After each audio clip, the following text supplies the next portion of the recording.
Bon, allez, on va lire un commentaire qui m'a bien énervé.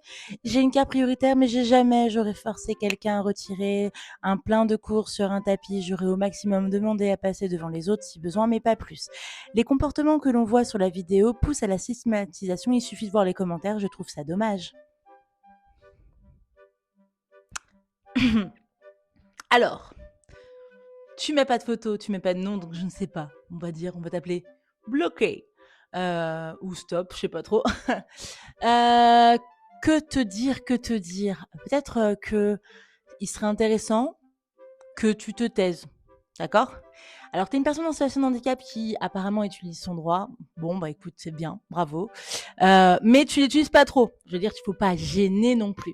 Alors, est-ce que tu es au courant que dans la mise en scène, puisque c'était une mise en scène, excusez-moi, donc voilà, c'est normal qu'il y ait un peu d'exagération.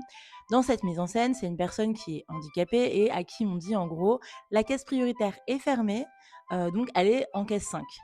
Et on lui précise en gros, et c'est ce qui se passe, et c'est un peu la logique du truc, c'est s'il y avait une personne prioritaire dans cette caisse, elle se serait déjà manifestée. Donc vous pouvez y aller easy, vous vous dites que vous passez parce que vous avez la caisse enfin, vous n'avez pas de caisse prioritaire.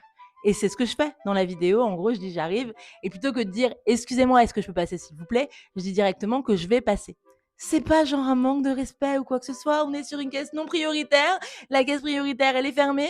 Et on m'a dit d'aller à cette caisse. Donc bon, jusque-là, rien du tout. Pas de problème. Dans la vraie vie, ce qui s'est passé, c'est que le mec a dit non et qu'après, il s'est énervé et il est parti. Bon, bref. Et en plus, il m'a poussé.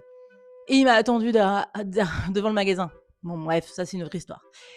Et il n'y a pas de pousser à la stigmatisation, le fait que je suis mal polie ou quoi que ce soit.